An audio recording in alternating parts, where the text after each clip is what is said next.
E aí, vocês pararam depois da queda? É isso? Tô certo? Tô certo no conteúdo?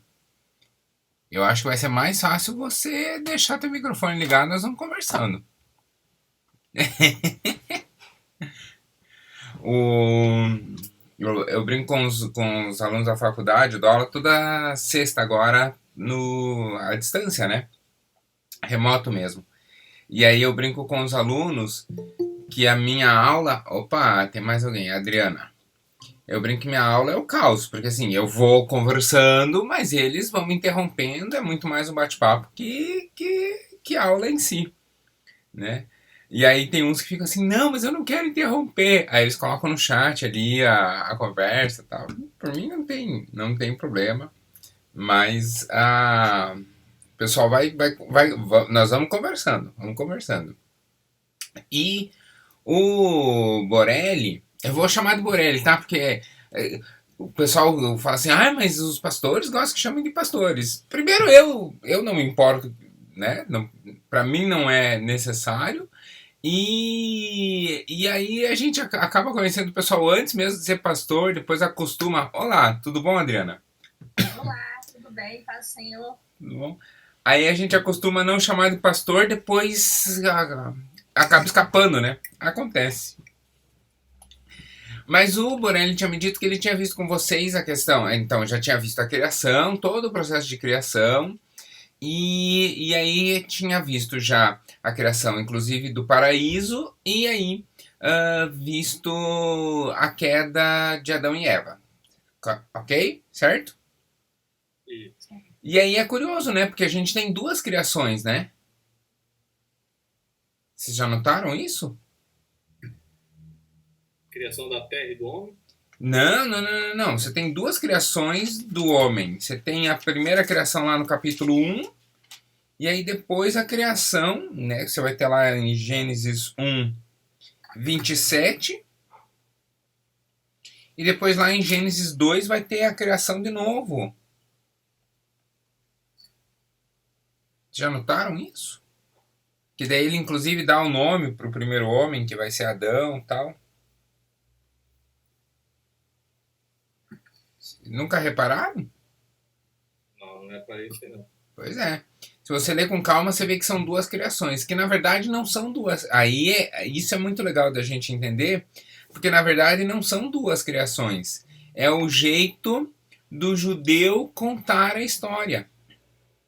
Você já reparou que tem lugares em que Jesus diz assim: em verdade vos digo.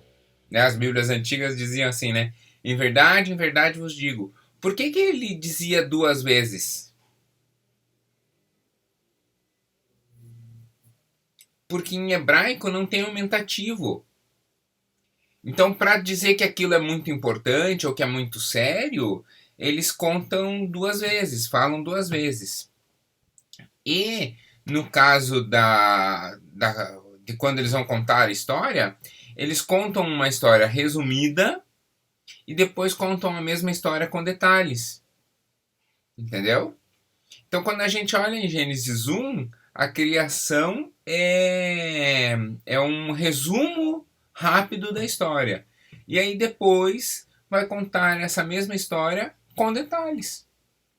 Então, quem não sabe disso, ao olhar, vê duas criações. E realmente, quando você vai ler assim à primeira vista com atenção, você vê que criou lá o homem e a mulher e pronto, né? Mas quando a gente vai olhar com contextualizado, que é o correto sempre de entender, a gente vê que são duas. A gente vê que é uma só.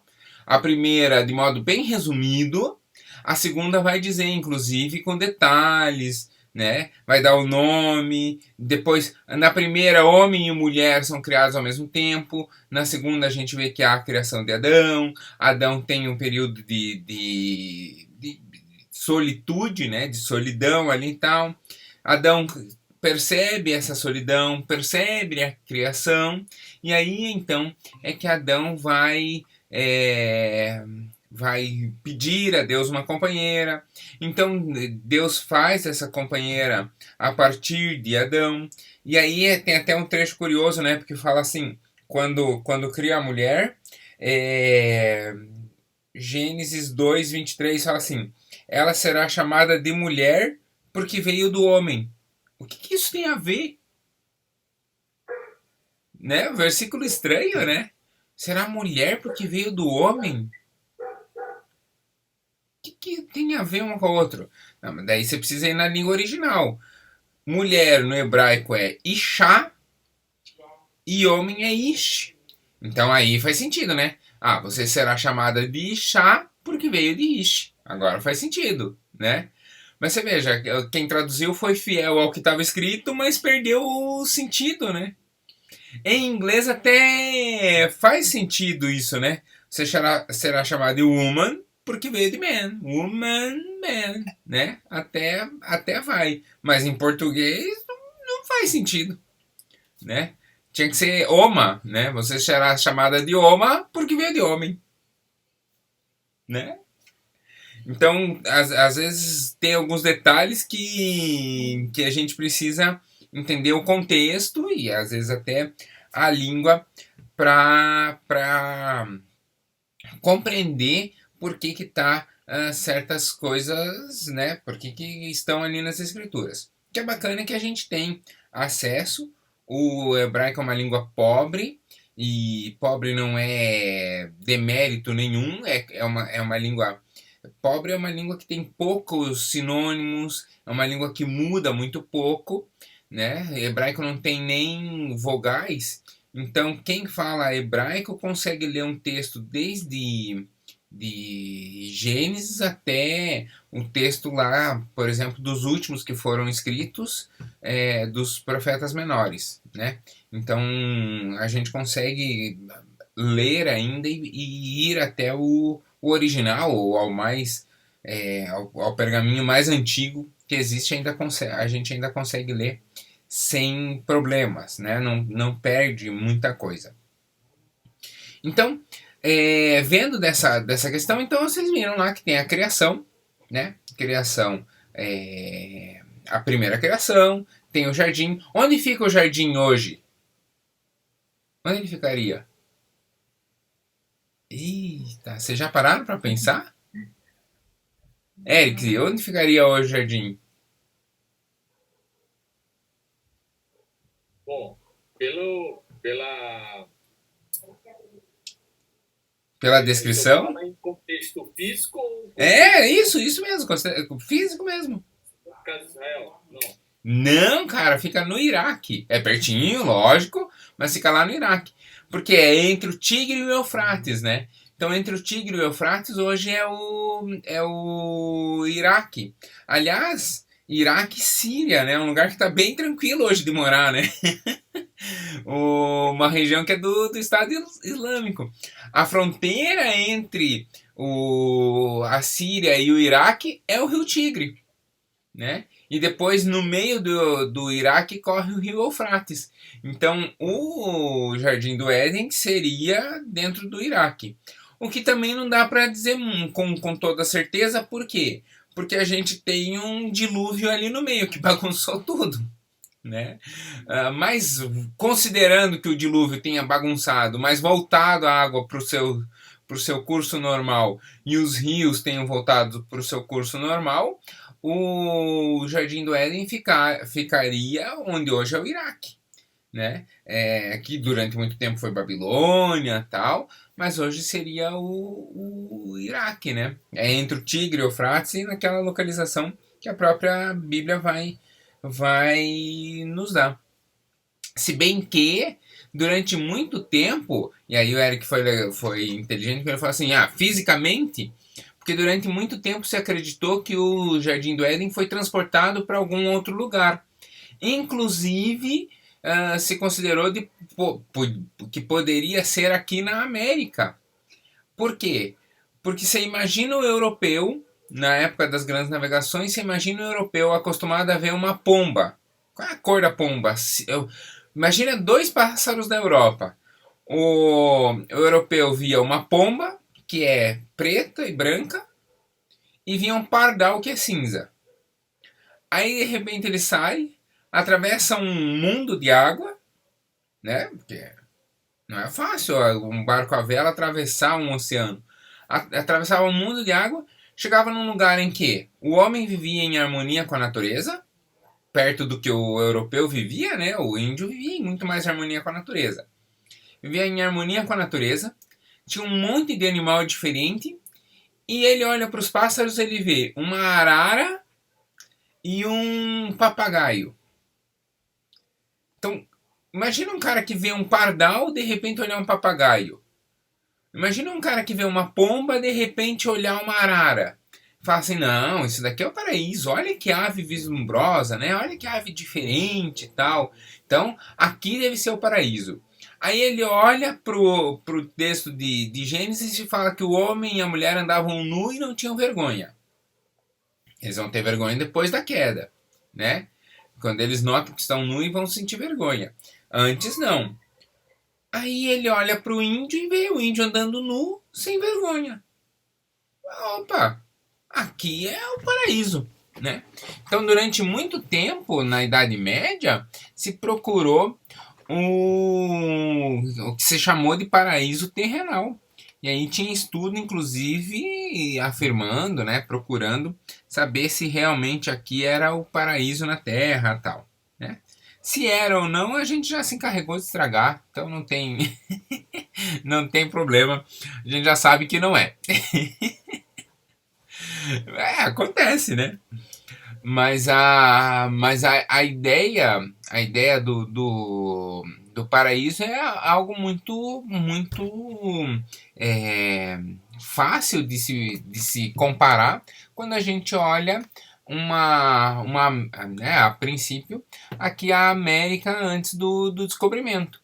É lógico que hoje a gente sabe que as civilizações aqui tinham seus conflitos, que os índios aqui, né, tinham brigas entre si, que tinha, inclusive, civilizações, alguns pontos as civilizações eram inclusive mais avançadas do que a europeia, então tinha toda a complexidade, toda a questão de pecado, inclusive, tinha aqui na América. Mas a princípio, você chegando olhando o índio, ele vivia em paz e vivia de um jeito muito mais tranquilo.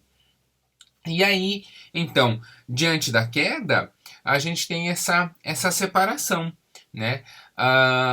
E é muito curioso porque essa queda, essa separação, ela cria uma série de consequências. A primeira consequência é a morte, né?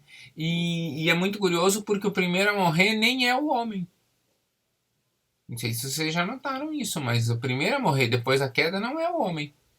O primeiro a morrer depois da queda é um animal, do qual Deus tira a pele para fazer a vestimenta para o homem, né? Então veja que a consequência da queda, ela traz uma série de consequências, não apenas para... Ela traz uma consequência para toda a criação, não apenas para a humanidade. E por que isso?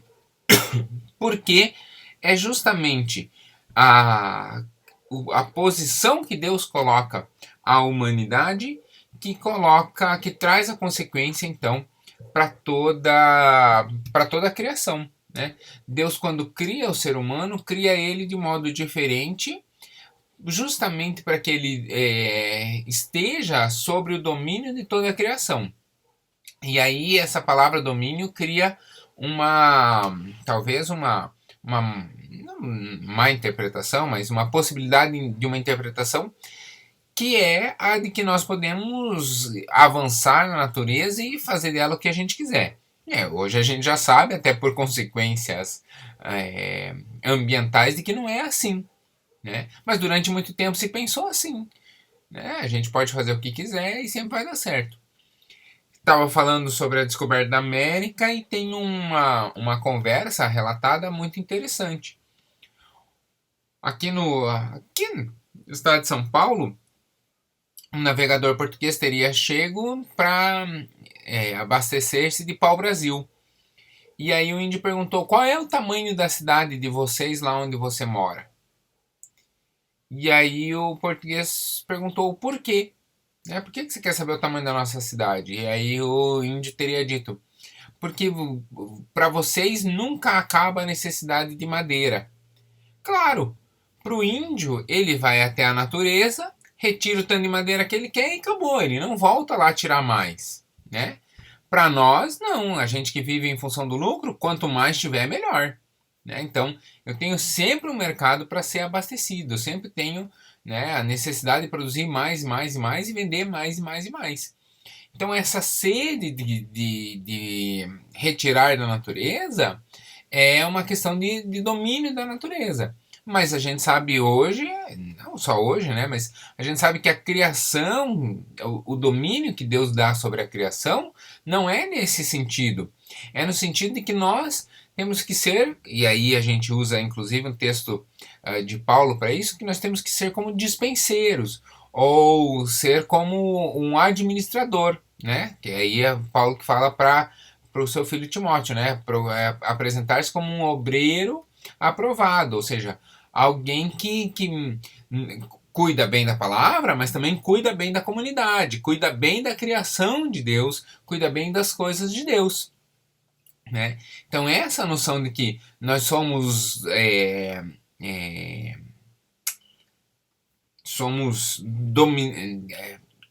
a coroa da criação em que nós dominamos a natureza, nós dominamos muito mais para ter a responsabilidade de cuidar bem dela do que nos servir plenamente dela. É lógico que esse cuidar bem também nos permite servir, né, nos servir dela sem problema nenhum.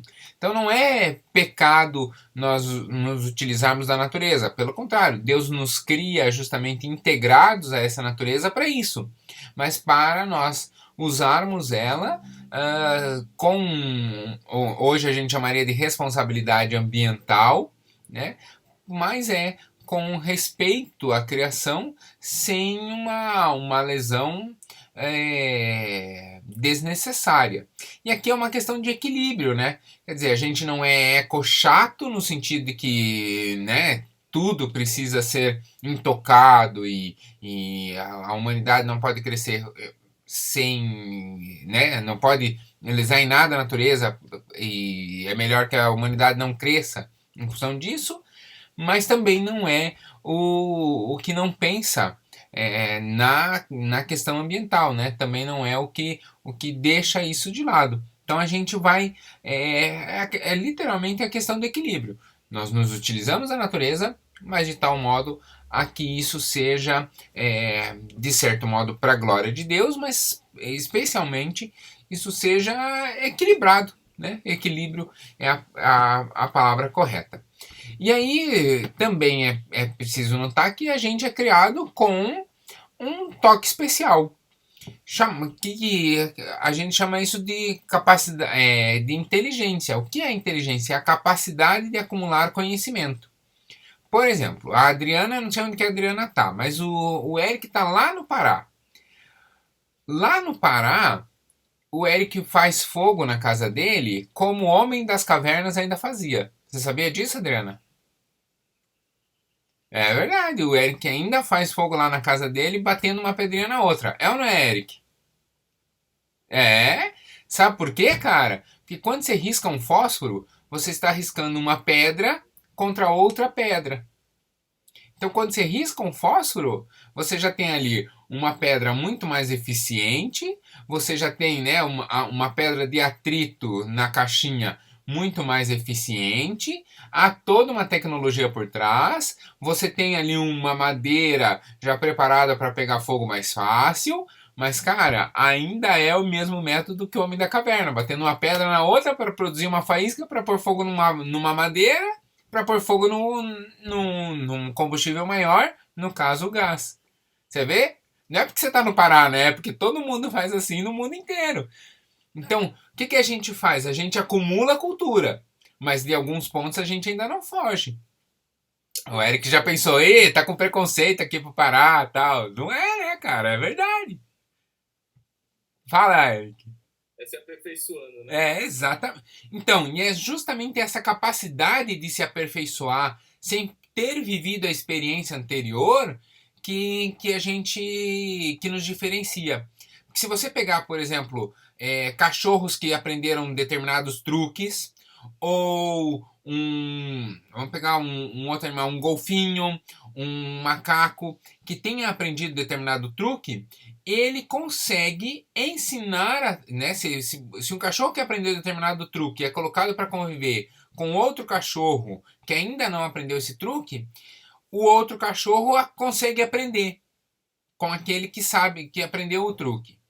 Mas ele não consegue ensinar, não há um método de guardar essa cultura para que o terceiro cachorro aprenda, entendeu? É essa capacidade de acumular que nos faz diferente. Então, alguns animais até conseguem. A gente tem pássaro que aprende truque, cachorro, golfinho. Tem né, os animais conseguem aprender determinados truques que a gente vai chamar de acondicionamento, né? Ele consegue fazer determinadas coisinhas, tem uma inteligência nisso, né? Ele tem uma capacidade de pensar, de fazer determinado truque, mas ele não consegue acumular isso e ensinar para um terceiro, para um quarto, né? Isso se perde ali.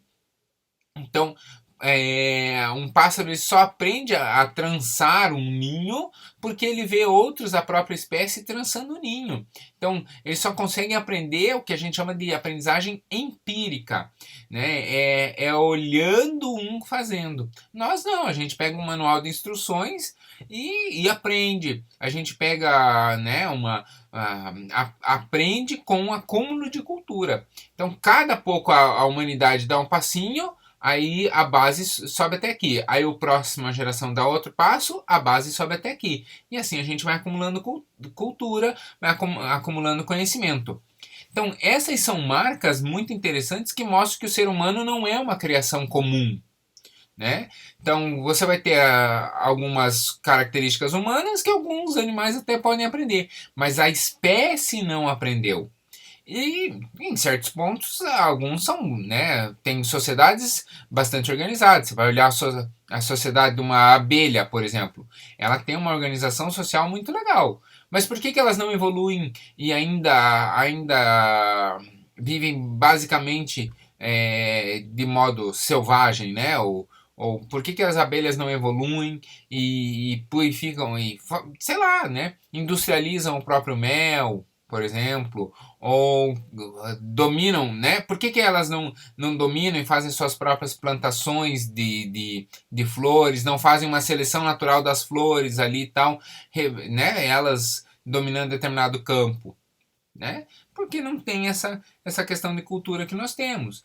Então são animais que têm uma capacidade de pensamento, mas não igualada ao ser humano. Por isso que o ser humano é uma criação completamente distinta, né? Uma criação completamente única, e isso é a prova do carinho de Deus para com a humanidade. Isso também nos coloca em um ponto, então, como nós somos colocados no alto, nós também temos uma alta responsabilidade. E aí essa alta responsabilidade é lesada com a queda. Não sei se o Borelli contou para vocês, mas a tradição rabínica diz que a árvore do bem e do mal, ela era uma árvore temporária. E que se o ser humano resistisse mais uma hora, Deus tiraria a árvore dali e o ser humano viveria eternamente no paraíso, né? Então os rabinos dizem que o problema foi justamente esse tempo que eles não conseguiram resistir. E aí isso inclusive seria uma prova de que haveria uma intencionalidade de Deus em permitir comer daquele fruto. Então o problema não estaria no fruto, mas na resistência temporal. Aí ela fala assim: se vai poder comer depois, então como já, né? E aí também tem uma marca bem importante que a gente precisa lembrar, que Eva provocou a queda. Tá certo, Eric? Diga não. Não, a Adriana já pulando ali. Não. Por que que não, Adriana? Eita, pergunta difícil, né? Por que não? Então, por, eu creio que, na verdade, se Adão tivesse resistido e dissesse não a Eva, talvez a queda não tinha acontecido. Por quê? Pela resistência não sei, do primeiro a ser criado. Vamos lá. Quando que Deus assumiu um compromisso com Eva? Oi? Quando que Deus assumiu um compromisso com Eva? Em lugar nenhum. Deus assume um compromisso com Adão, falando assim, ó, né? Ele passa a instrução para Adão e Adão passa para Eva. Então, o compromisso era Deus com Adão. E aí Adão passa para Eva e a Eva descumpre o compromisso. Então, Eva quebrou o compromisso dela com Adão. Quem tinha compromisso com Deus era Adão. Quem tinha estabelecido aliança com Deus era Adão, né? Então, realmente, quer dizer, é uma especulação, né? Mas realmente a gente pode afirmar sem, assim, não sem sombra de dúvida, mas a gente pode afirmar que se Adão, por exemplo, tivesse descoberto Eva e falado, o que você fez? Ah, eu comi ali. Não podia comer. Vamos pedir perdão, né? E os dois pedissem perdão a Deus, ou Adão tivesse repreendido Eva e pedido perdão a Deus, pode ser que a humanidade estivesse lá para sempre, né? Pode ser. Não sei, né? Mas não foi assim. E mais, o verbo que é usado para dizer que Eva ofereceu a Adão é Eva esticou a mão a Adão. Ou seja, Adão estava do lado da Eva ali na hora, né?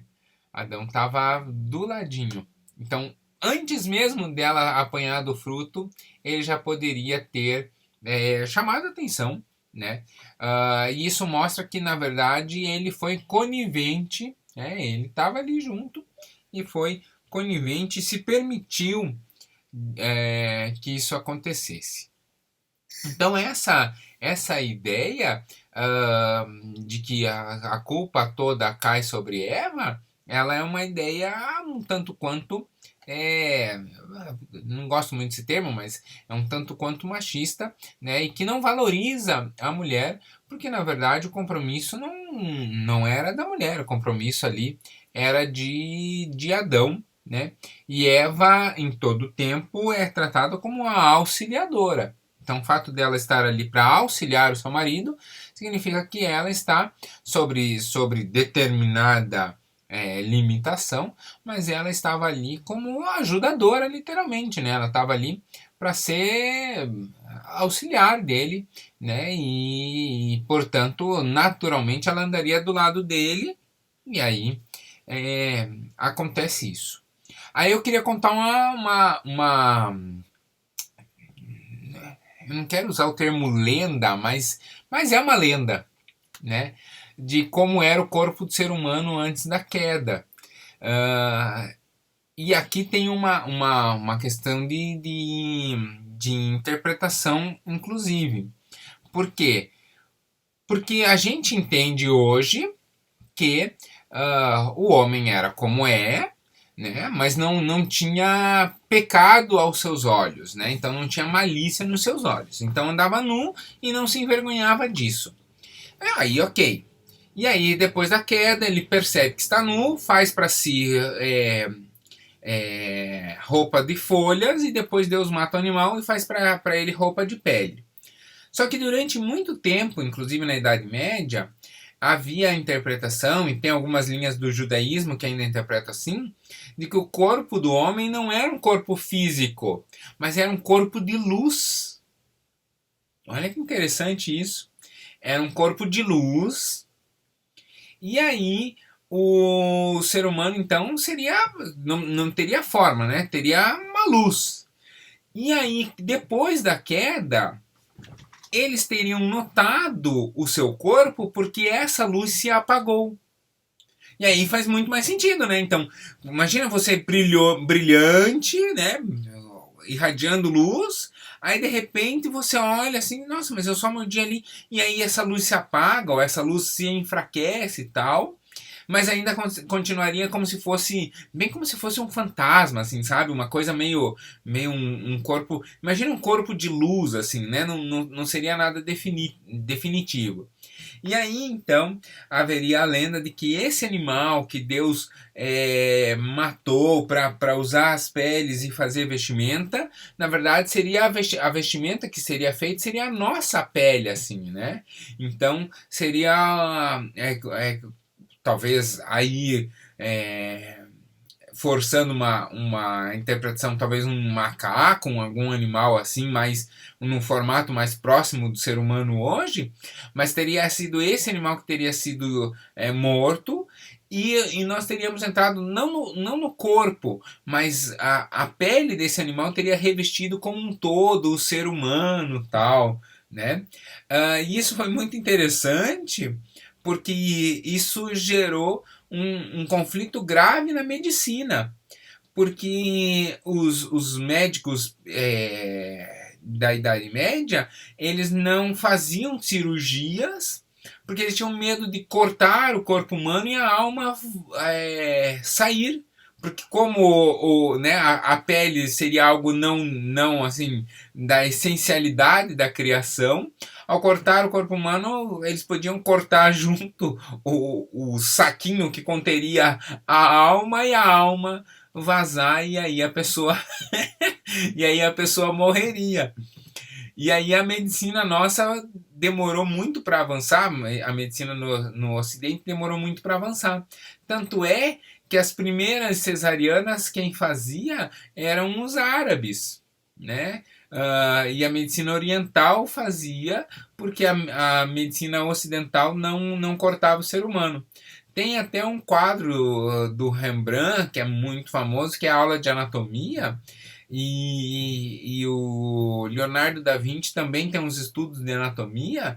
Eles, no caso do Rembrandt já não tanto, mas no caso do Leonardo da Vinci eles roubavam corpos para poder, os médicos roubavam corpos para poder estudar os corpos, né, das pessoas mortas, para poder estudar,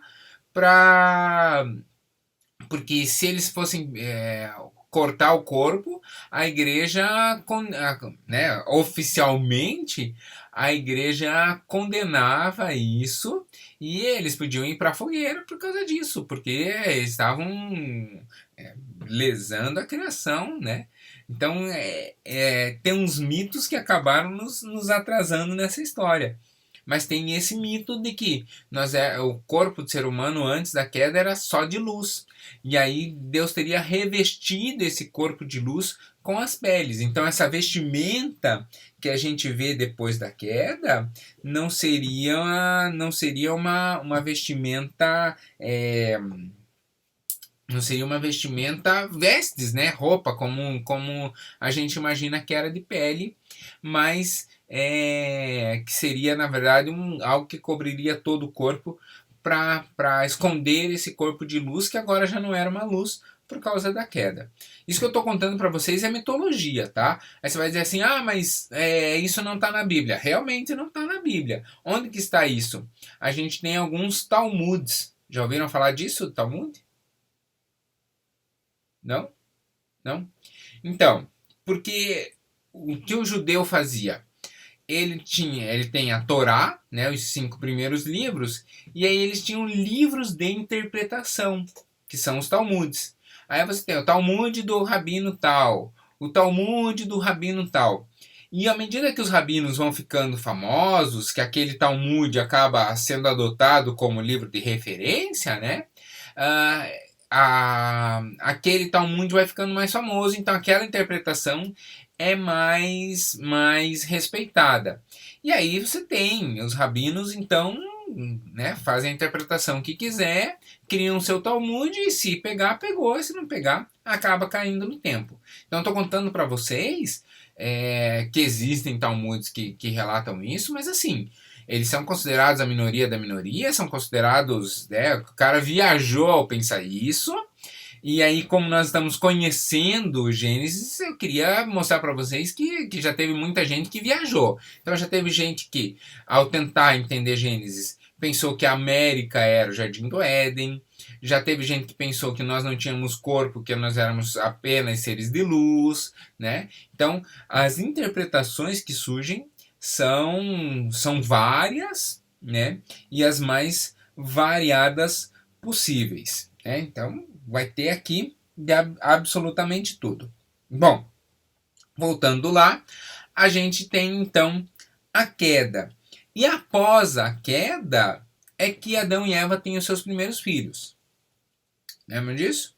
Adão e Eva têm os seus... Vocês assistiram isso na Record ou já sabiam? Mas sabe que a novela tá bem legal? Porque ela tem assim uma é como eu tô falando. A gente quando vai ver a novela de Gênesis, ela é muito legal, mas a gente precisa entender 2 pontos. Primeiro, tem alguns. A Bíblia tem muita coisa que ela não conta, né? Então, simplesmente aconteceu assim e pronto. Então a gente sabe o grosso da história. Os detalhes não tem. Então ali é uma questão de interpretação.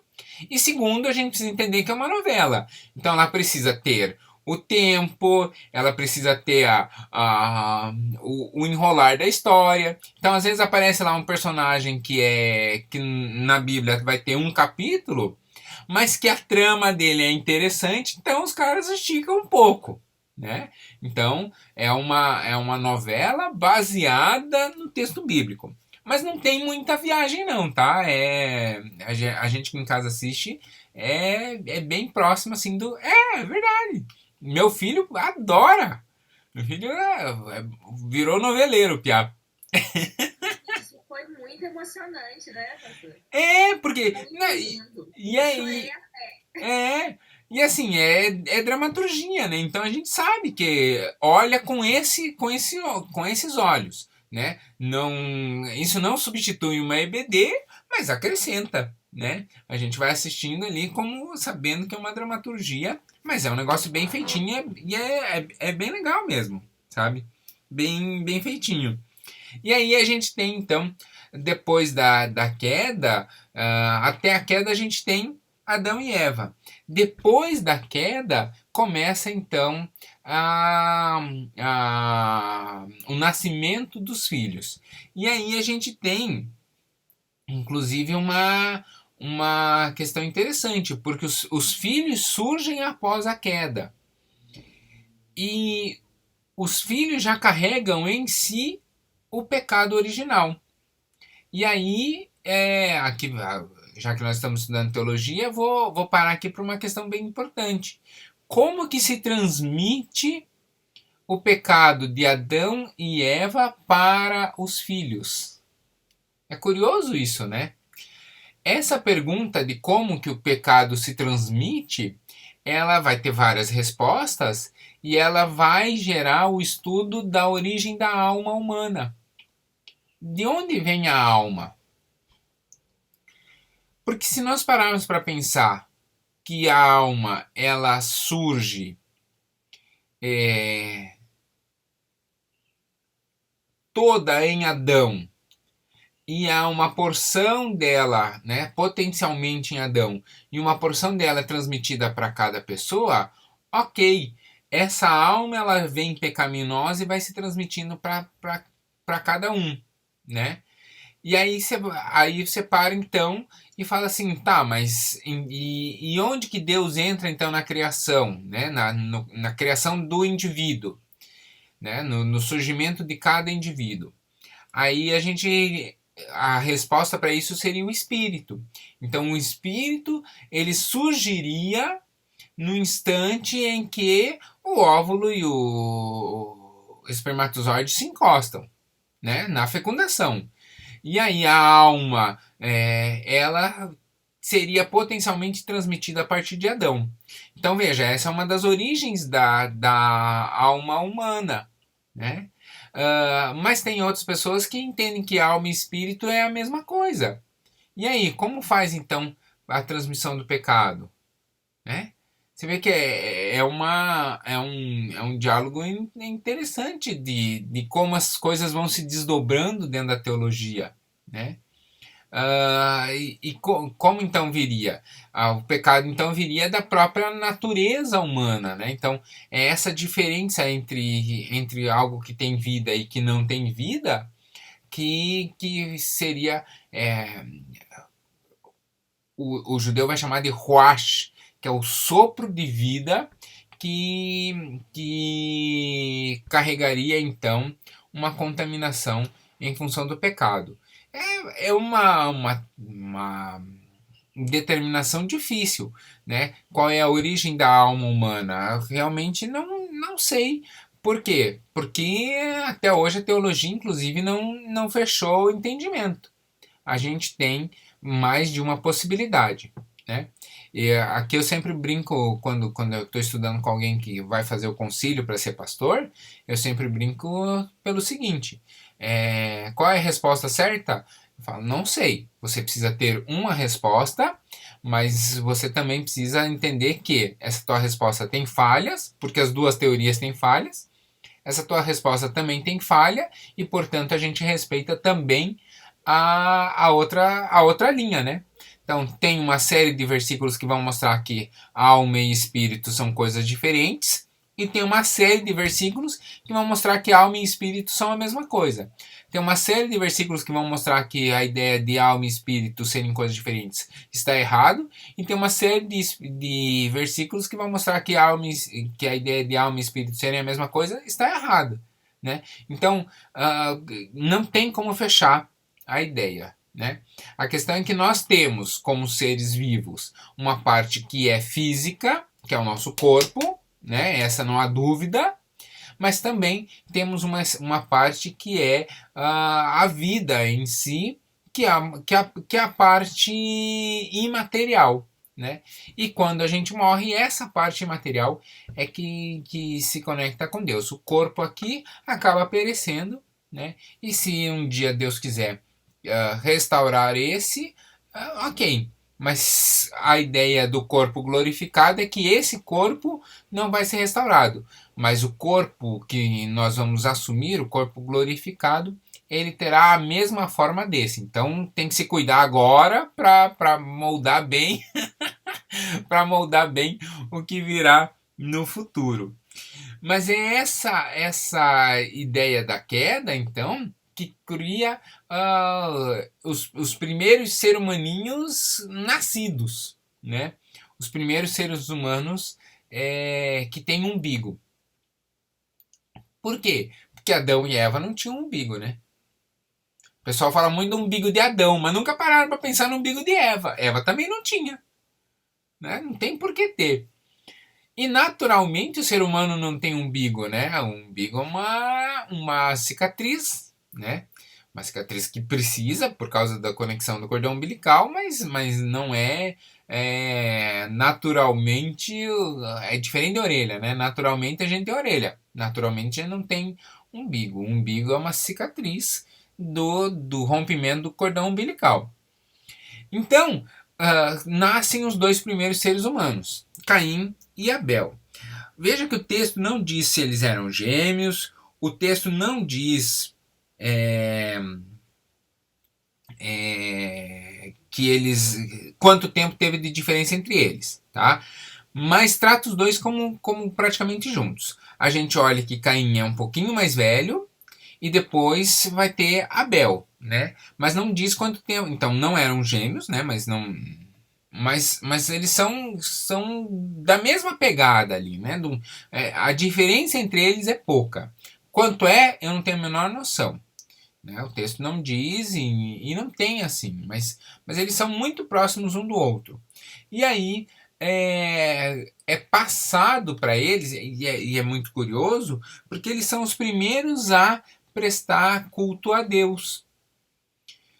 Quando a gente olha Adão e Eva, eles não prestavam cultos, eles prestavam relatório. O texto vai dizer que todos os dias, ao fim do dia, Deus vinha para conversar com Adão.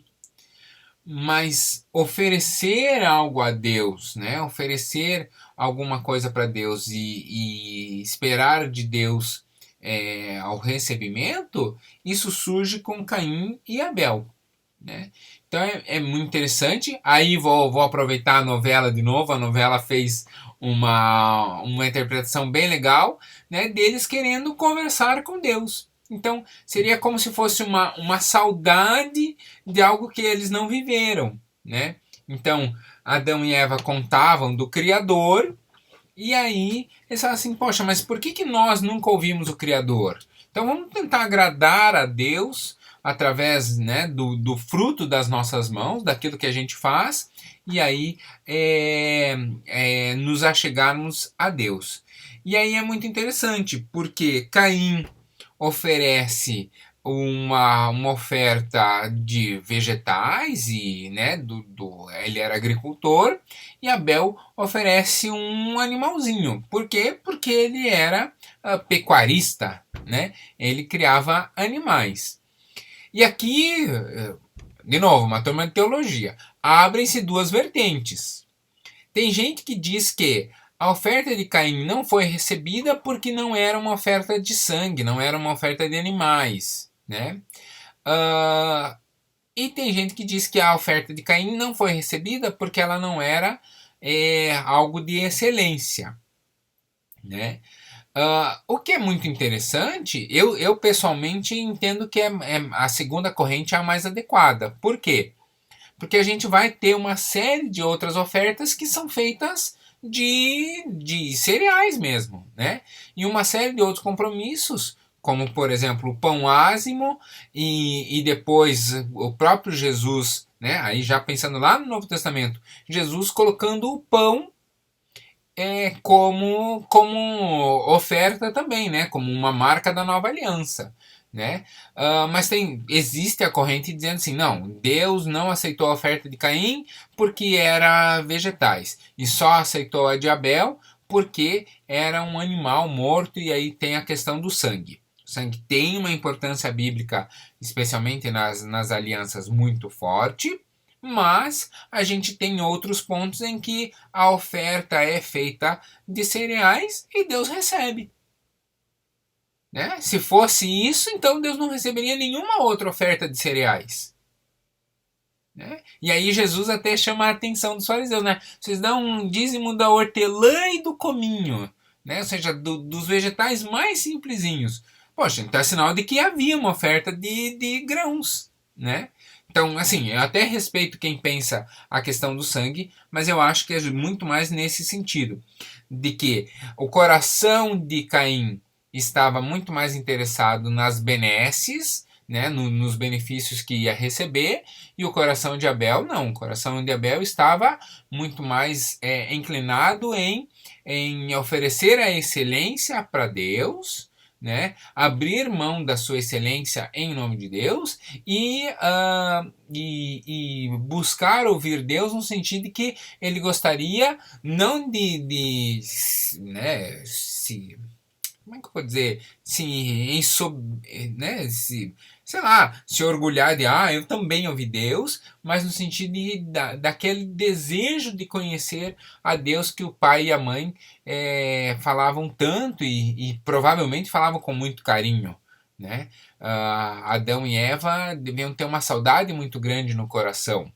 Porque veja que mesmo Deus tendo castigado eles, mesmo Deus tendo punido eles, em todo momento a gente vê eles tentando restabelecer, né? Eles desobedeceram, mas a gente não vê em momento nenhum eles com raiva de Deus, né? E eles podiam simplesmente ter apagado a história de Deus ali, não dito para ninguém, e desaparecido, e criado os filhos, né? Jogado Deus no esquecimento e criado os filhos sem falar.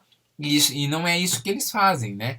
Eles transmitem a mensagem de Deus. Então é sinal de que mesmo eles tinham consciência de que tinham errado, e eles sabiam que do grande amor de Deus e do cuidado de Deus, né? Então isso que é legal ao estudar a Bíblia, que isso não está escrito, mas está evidente ali, né? A gente consegue ver que Deus se separou de Adão e Eva, mas não deixou de amar Adão e Eva, né? Tanto que é esse próprio amor que eles vão transmitir para os seus filhos, porque eles não têm só Adão e Eva, eles não têm só Caim e Abel, mas esse é o primeiro, os dois primeiros filhos, né? Mas eles transmitem a presença do Criador para esses filhos que eles vão ter também. Então, tem Caim, depois tem Abel. Olha só que legal que diz o texto Gênesis 4, eu estou no versículo 1, que diz assim, ó, Adão conheceu Eva, ou teve relações com Eva, sua mulher, e ela engravidou e deu luz a Caim. Aí diz ela, com o auxílio do Senhor, tive um filho homem. E ela voltou a dar luz, desta vez a Abel, irmão dele. Então, veja, ela voltou a dar luz, não diz aqui marca temporal, nada. Nem que Adão teve, né? Só fala assim, Adão teve relações com Eva e ela engravidou. E aí, se você olhar rapidamente, pode ser, inclusive, que eles tenham sido gêmeos. Né? Teve Caim, que foi o primeiro. Aí, demora um pouquinho, tem Abel, que é o segundo. Pronto, né? Não há muito como sustentar isso, porque há gêmeos que nascem na Bíblia e aí normalmente é relatado que nasceram gêmeos. Aqui não relatou que são gêmeos, mas também não diz quanto tempo teve entre um e outro, qual é a idade deles, não fala nada, né? Só fala isso. E aí vai falar que Abel se tornou então pastor de ovelhas e Caim agricultor. Algum tempo depois, Caim traz o fruto da terra como uma oferta para o Senhor. Abel, por sua vez, e aí olha aqui o detalhe, trouxe as partes gordas das primeiras crias do seu rebanho. Então veja, quando vai narrar a oferta de Caim, ela é muito simples. Trouxe o fruto da terra. Né? Que fala ali, como é que é? Exatamente, trouxe do fruto da terra, uma oferta para o Senhor. E aí, de Abel, não. São as partes gordas do primeiro rebanho, né? Que é a ideia de primícia, né? As partes gordas do primeiro rebanho. Então, é algo escolhido, é algo, né? Cuidado, né? É algo selecionado. E aí, então, justamente por ter essa atenção em qual parte que vai oferecer, é que a teologia faz essa distinção entre as duas ofertas. E aí os dois oferecem a mesma oferta, só que o Senhor aceitou com agrado a de Abel, mas não aceitou a de Caim. Por isso Caim se enfureceu e o seu rosto se transformou. E aí é muito curioso aqui, porque a gente não sabe o que aconteceu, como que eles sabem que Deus aceitou uma e outra não. Eu não sei, eles não dizem, né? Ele só fala assim, Deus aceitou uma e a outra não aceitou. Como que eu sei disso? Né? Diga, Eric. Eu acho que pela inveja que houve entre os dois, né? Por ter, por exemplo, mas a inveja vai ser depois, né?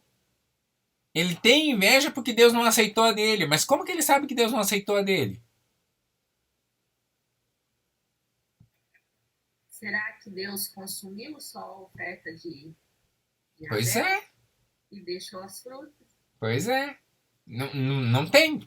Pode ser que sim, né? Porque normalmente as ofertas eram feitas assim, né? Em holocausto, né? Você tinha lá, fazia uma fogueirinha e jogava lá e aquilo era completamente queimado, né? E aí a gente tem uma série de vezes em que as ofertas que vão acontecer ou no tabernáculo ou no templo diz que a gordura foi completamente queimada. Mas não tem. Diga, Eric. Tô falando, a minha esposa também tá. Minha esposa não está inscrita, mas ela fica participando. Mas sem problemas. A gente estava analisando aqui uma das formas, por exemplo, que houve um agrado do Senhor, dá para entender aqui, né? Quando, mesmo que o senhor leu, né, agora há pouco, né? Caindo o fruto caindo o fruto da terra, né? uma oferta. E quando Abel chegou, trouxe das primícias do seu rebanho. Então, quando eu acho que no relato que está na Bíblia aqui, dá para entender um agrado, né? Pois é. Por exemplo, eu dou uma bola para o meu filho, e para minha filha eu não dou só uma boneca. Eu dou a casa de boneca, eu dou a boneca, eu dou... Então, acho que no entendimento aqui, escrito, acho que mostra o lado de entender que a intenção do coração de um era maior do que a intenção do coração do outro, né? Tipo assim, eu vou pegar aquilo que tem aqui na lavoura e vou dar. Né?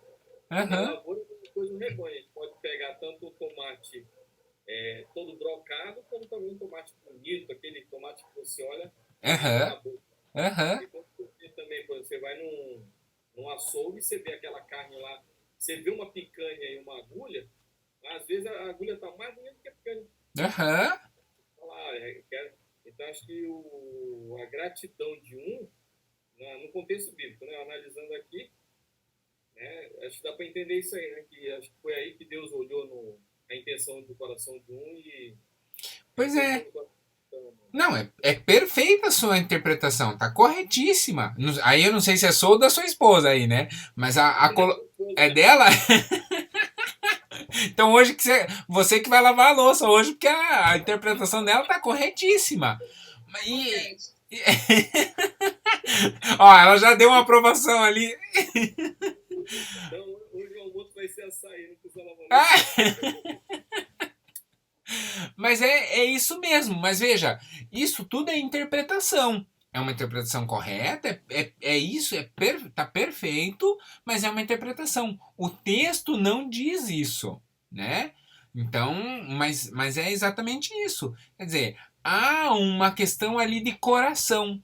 O coração sente o recebimento e aí isso se transforma, né? E o coração do outro sente que não há esse recebimento.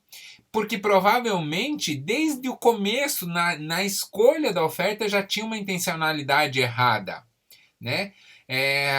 Lá no começo, Caim provavelmente já escolhe qualquer coisa porque ele estava preocupado com o resultado, e Abel escolhe o melhor do presente. Por quê? Porque ele queria algo que fosse literalmente agradável. E aí ele chegou lá e escolheu bem a comparação da Eric foi legal, porque ele escolheu, falou, não, eu vim pegar picanha, não, mas essa agulha aqui tá muito mais bonita, essa é que eu vou, essa é que ao olhar se torna desejável aos olhos, né, e é essa que eu vou escolher. Então é justamente nessa escolha que se dá. E aí então tem esse detalhe muito interessante que o rosto de Caim se transforma, né? Então o semblante dele passa a ser um semblante muito diferente. Tão diferente que Deus ainda pergunta, mas espera aí, o que aconteceu? Por que você ficou furioso? Né? Por que se transformou o seu rosto? E aí Deus dá uma segunda chance para ele. Você veja, ó, se você fizer o bem, não será aceito, mas se não fizer, saiba que o pecado ameaça a porta. Ele deseja conquistá-lo, mas você deve dominá-lo. Então Deus aqui dá uma segunda chance para Caim. Falando, aí, peraí, olha, não foi. Essa oferta não foi. Talvez aqui, se Caim tivesse dito, então, perdão, eu não sabia, é a minha primeira vez, eu não sabia como fazer, então eu vou lá, vou escolher o mais excelente da terra, vou escolher o mais excelente do meu trabalho e vou voltar aqui e lhe dar uma segunda oferta, né? O texto dá a entender que Deus diria, beleza, então, vai lá, tua segunda chance. Errou a primeira, não tem problema, estamos aqui para aprender, vamos para a segunda. E não, ele chama o irmão para o campo e acerta o irmão. E aí ainda esconde o corpo do irmão, né? O sangue que derrama na terra e o sangue cai na terra e ele esconde o corpo do irmão. E aí tem um detalhe interessante, porque ele vai falar assim, depois Deus aparece para Caim, e veja que em todo tempo Deus nessa conversa aqui, Deus não conversa com Abel. Então, se Caim queria dar uma oferta para conversar com Deus, Caim conseguiu, né? Deu uma oferta e Deus veio conversar com ele. Só que vem para puxar a orelha dele, né? A conversa não era bem a desejada. E aí, Deus então pergunta a Caim por que ele fez isso. E aí a marca de Caim é uma pergunta super difícil que eu vou deixar o pastor Borelli responder depois para vocês. Vou jogar a bola no colo dele.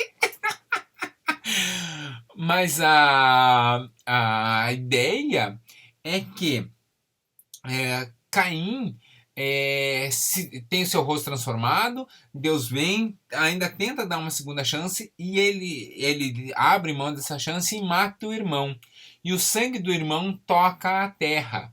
E ao sangue inocente, né, que o irmão inocentemente foi morto, né, o sangue inocente do irmão ter corrido a terra, cria no judeu uma tradição. Então, até hoje, o judeu não come carne que tenha sangue, a carne, né? Quando você corta assim, a carne escorre o sangue, o judeu não come carne assim. O judeu tem todo um processo de matar os animais, né? Pendura o animal, corta, espera todo o sangue, o líquido, né? Antes de coagular, ele escorrer para justamente por causa da morte de Abel. Eu não sei vocês, mas eu não nasci em Curitiba, eu nasci no interior. E lá no interior, quando ia matar uma ovelha, quando ia matar um animal, se matava assim, né? Pendura numa árvore, numa trave, alguma coisa assim. E aí corta o pescoço e espera todo o sangue escorrer. Né? E os antigos diziam, porque a terra clama quando você não derrama o sangue. E essa ideia da terra clamar é justamente a fala de Deus, né? O que você fez com seu irmão? A terra clama pelo sangue dele. Né? Então a tradição de não comer sangue, de abater os animais para comer e deixar todo o sangue escorrer, vem justamente desse mandamento bíblico. Não é um mandamento, né? Mas dessa passagem bíblica da terra cuidando do sangue, né? Da terra recebendo o sangue inocente. Curioso, né? E é uma regra alimentar que os judeus observam até hoje. Tem outras regras, por exemplo, o judeu não come coxa por causa de Peniel, né? Da briga de Jacó com o anjo. O anjo toca na coxa e aí o judeu não come coxa até hoje. Coxa de frango e tal, não come. Né? Mas essa do sangue é muito sério. Carne, qualquer alimento que tenha sangue, né? Carne, né? Qualquer carne, mas de qualquer animal que tenha sangue e que você corta e o sangue escorre, eles não comem. Né? Aí você vai falar assim, mas então não comem quibe cru? Sim, come quibe cru. Mas é que a carne não tem sangue líquido ali, né? Lógico que toda a carne tem o sangue entranhado ali na fibra, né? Mas o sangue líquido, eles não... Se tiver escorrendo assim, eles não comem. Né? Curioso? Legal, Eric? Olha, muito interessante. Então nós encerramos por aqui, porque são 10 horas e tem culto. Diga, querido. Uma pergunta. Claro. A primeira morte, no modo físico, né? A gente viu o senhor falou sobre o animal, né? Que teve que tirar a pele para fazer a vestimenta de Adão e Eva. Uhum. E no modo espiritual, a gente pode entender que a primeira morte foi de Adão e Eva? A própria expulsão do paraíso. Né? A própria expulsão do paraíso já é essa morte espiritual, né? Porque há ali a desconexão com Deus. Né? Não é entendimento quando eles comem o fruto, porque no caso tem muitos pastores que também eles morreram espiritualmente. Também. Então, mas aí eu volto para o Talmud. Tudo isso, entre comer o fruto e ser expulso, tudo isso teria acontecido meio que instantaneamente. Entendeu? E aí, quando Adão e Eva se encontram nus, que Deus vai aparecer para eles a segunda vez, e aí eles se escondem, eles já se escondem justamente por estarem nus e justamente por estarem separados de Deus, né? E de novo, se você reparar ali, não tem marca temporal. Então tudo isso teria acontecido meio que automaticamente, né? E aí vem uma questão, quer dizer, quando que eles morrem espiritualmente? Eles morrem justamente quando rompem o mandamento. Então, a princípio seria quando Adão morde a maçã. Será que é maçã? Não sei se é maçã, né? Tem um vídeo meu que trata disso. Mas quando... E eu falo que é outra fruta. Mas... se você colocar lá no... Vocês sabem que eu tenho um canal, né? Chamado Teu Legal. Sabiam disso? Sabe, né? Então, lá no Teu Legal tem um vídeo meu sobre isso. Mas veja, Eric, no momento em que eles comem a fruta, né, vamos pegar aqui a maçã como exemplo clássico, no momento que Adão come a maçã, já haveria ali a morte espiritual, já haveria ali o desconectar com Deus, mas a consciência disso vai vir depois, no fim do dia, quando Deus vai aparecer. Que aí eles falam, opa, estamos nus, se escondem e fazem roupas para si. Né? Mas, pastor, diga.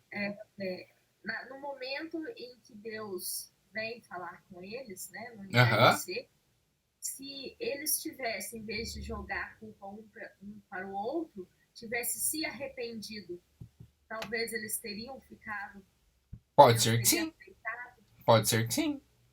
É especulação, né? É uma especulação, já não tem como afirmar inequivocamente. É a mesma coisa lá, se Adão não tivesse mordido só Eva, será que ela seria expulsa e ele ficaria, né? Não sei. A morte espiritual tenha partido disso, né? Pois é. Podia simplesmente ter tirado tudo sem ter vindo falar com eles. Mas se ele veio, é porque podia ter uma mudança ali. Pode. Então, o arrependimento deles causou a morte. E essa segunda chance que Deus dá para Caim também reforça essa ideia, né? Sim. Por que Deus... Senão nós seríamos eternamente mortos espiritualmente. Sim. Se a gente arrepender, né, das nossas falhas. Sim. Mas, ao mesmo tempo, aqui a gente precisa entender que Adão quebrou uma aliança com Deus. Né? Então precisava restaurar essa aliança essa que vai ser restaurada depois lá na última ceia de Jesus, né?